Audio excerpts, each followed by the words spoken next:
Hi folks, and welcome back to Fishing with Den. Well, still got the stitches in my back, so no fishing for the next few days, just to be on the safe side. But also, it's going to be 38 degrees today, centigrade, and that's really hot. And in fact, I'm sitting in my veranda patio, and I'm going to do some tests with method feeders.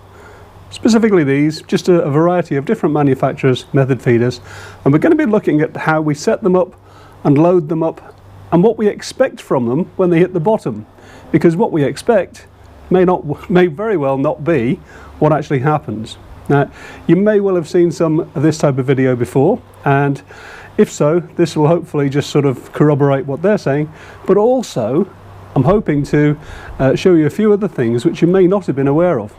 Anyway, to start off, I've got these Guru X-Safe feeders, a couple of three of those, 1, 2, 3. I've got a Drennan feeder, and I've got this Preston, I think that's an ICS feeder. They've all got 4-inch hook lengths, they've all got size 14 hooks, and the hook lengths are 6 pounds Guru dragline. Now that's actually quite thick, and it's quite wiry and springy. Partly because that's what I use on those big rivers with all the rocks and whatever, but also to show you how a springy line can make a difference. Okay, so what we're going to do is we're going to start off with this one. This is actually the, I better not pull too hard, but this is actually the elasticated version of the Guru feeder, basically because it keeps everything in place. Now you'll note at the bottom of this one, if I can sort of show you like that, there's a little ring at the bottom, so I've had to push the loop through, push it through itself to make a sort of a knot to hold it on. That's the same for all of them, except these inline ones here, where we've got, in this case, I think they call them speed stems, which is just a clip-on, clip-off sort of a thing. Right, so first of all then, how do we load the feeders? Well, the standard way of doing it is to take a method mould. Don't know if I'm going to be getting in my own way here, but hopefully not. And you put the bait into the method mould, like that. Oops. You can see already that this springy line is causing me a problem. So let's get that in. Get it the right way around in the bottom and put some bait on it. Now you may well have put a little bit of bait in first of all, and we'll show you that one in a second. But if I just load that up, put this in and squeeze, and hopefully we've come out with this, which is a standard sort of loading for a method feeder. You'll note that the sweet corn I'm using, and I'm just going to use sweet corn throughout. I know you can use all sorts of pellets and all sorts of other baits, but sweet corn is what I tend to use most, and it'll do the job for this experiment. So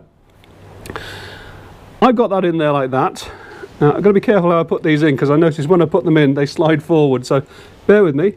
You can see I've got a camera looking down on there as well, and in fact it would be helpful if I put that on to record, wouldn't it? Right, so if I put that in, there it is. Now it sinks down, it hits the bottom, and fairly immediately, as you see, it's sprung off and it's nowhere near the bait. Now the idea of course is that the your hook bait is supposed to be on the top of that pile there where it was at the start, but clearly within seconds it's not. Now yes, I'm using ground bait, and you could be using micro pellets or whatever to hold this together, but it does exactly the same with micro pellets, it just falls off. So if we do that again then, this time we'll put, oops, don't drop it Den, don't drop it. Be careful with hooks guys. This time we'll do what some other people do, small amount of bait in there, then try and do this all backwards, put the bait in, and then top it up, bring the line out, squeeze. Now I'm not squeezing too hard on this one because I don't want it to take forever, because squeezing is also of course part of what makes this thing work. Now that time you're not seeing the bait at the top. I'll put this in again. Oops. too close, and immediately it's shot out anyway. But you can see straight away that that's what's happening. What you will find is, because those were those little rings that were at the bottom and it was springing, you might find that you're better off using the little speed stem, or whatever they're called. Different manufacturers have different ones. I use different ones too. In fact, do I have one? No, I'm not using one at the moment, but I use a very old type, but it does the same job. But on that one, you've got the loop which does that, so that allows it to sit a bit more like that. Okay, so we'll try that one. We'll go in, a little bit of bait, put that in. Trying to keep this straight when you're doing it for the camera isn't the easiest thing in the world. Top it up, and I've got a longer speed stem in here just because it happens to be in there. Right, so exactly the same again. This time, if I put it in, I'll let that just sit on the bottom, and immediately, that's not so bad, it's fell down the side. Because what you're expecting is that the fish comes along, takes a great big swoop down and grabs your bait. So that's actually not too bad, it's more or less where the bait is. Same thing applies with the Drennan feeders.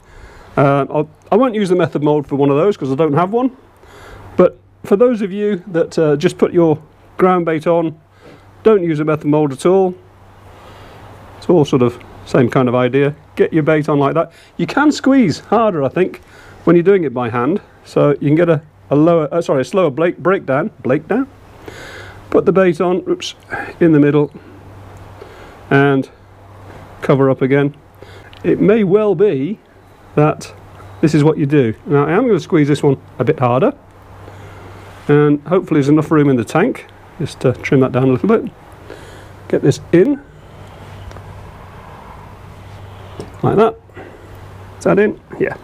So this time you can see it's breaking down a lot slower. So if you're using a method mould, yes, you can press really hard, but for me, I think you can get a much more compacted ball by doing what I just said there, which is to squeeze it by hand. And you don't always need it to be totally streamlined. It's not as though you're going to chuck it for 100 miles. Probably only chucking, you know, anything between, what, 15 and 30 metres for the most part. Most of mine on the big rivers and things like that is between 30 and 45 metres. So you can see that it's breaking down more slowly, but even now it's actually broken out of the actual feeder itself. So we're not actually achieving the aim, and the aim is of course to have a trap. The trap is supposed to be literally on the feeder, the bait is supposed to be sitting like that, and it's supposed to be staying there. So the idea is, carp comes along, goes, takes this with it all in one go, and then decides to disappear on you. Now we've shown you what happens, let's show you some alternatives. Okay, I've refilled the tank and we're ready to go for part 2. So this time then, we're going to actually put the bait onto, in this case for the guru feeders, we're going to put it onto the little pad that it gives you there, and then we'll fill the feeder up and just insert. Now this is a little bit awkward because I don't usually do this, but we'll do it that way and we'll see what happens. Okay, so that's that one in, and okay, falling away. I pushed this a little bit harder into the mould, so it's taking a little bit longer to break down, but now you can see what's happened is it stayed right on top of the feeder, which is where you want it. Now that's with the knotted version onto that ring there, but let's see if the same happens with this one on the speed stem, because that's got more swing to it. So I put this on like that, fill up the feeder again, do it so you can see, and there we are. A little bit of a harder squeeze again maybe. And we'll put this one in. There we go.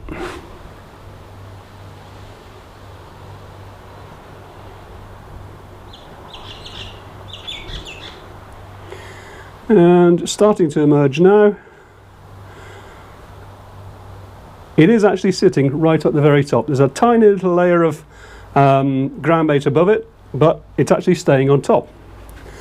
Might as well do all of the tests with the feeders we've got.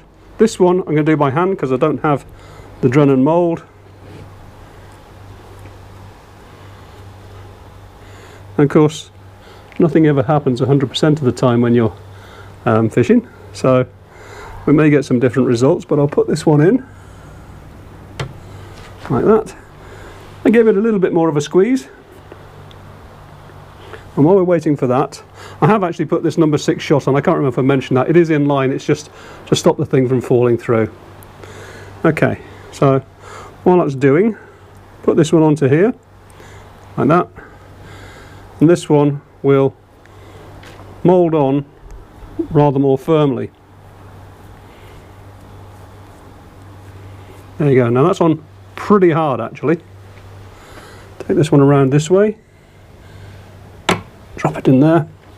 Now obviously with ground bait you can mould it on so it's quite a soft one or a hard ball, and you can therefore make a difference between falling apart straight away, falling apart a bit more slowly, or really taking its time to fall apart like this one.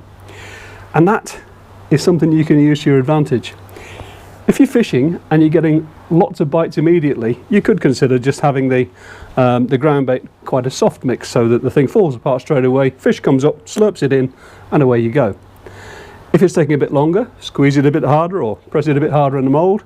Or in this case, if it's taking a while, or indeed if it's in deeper water. Remember, I'm fishing in waters which are obviously sort of, I could do shallow ones, but quite a few of them are 10 to 20 feet deep.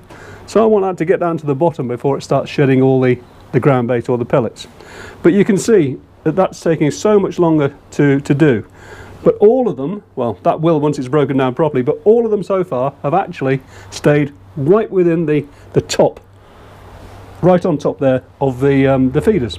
And that's exactly what you want. As I say, carp comes along, slurps on the big ball of ground bait, takes in your bait with it, jobs are good and you got a bite. So that in itself is worth a lot more bites to you. We've also got the situation, as I say, where you can squeeze the ground bait harder, and that can vary what you're actually doing. So hopefully what I've shown you today is going to stand you in good stead. Did you expect them all to do this? You know, will you now change what you're doing? Hopefully, as I say, you know, this is going to be worthwhile and catch you plenty more fish. But that's it for this one. Hope you enjoyed it. As always, if you did, click the like button. If you want to subscribe, feel free. And of course, if you want to contribute to the channel by donating, that's always much appreciated too. But until the next time, bye for now.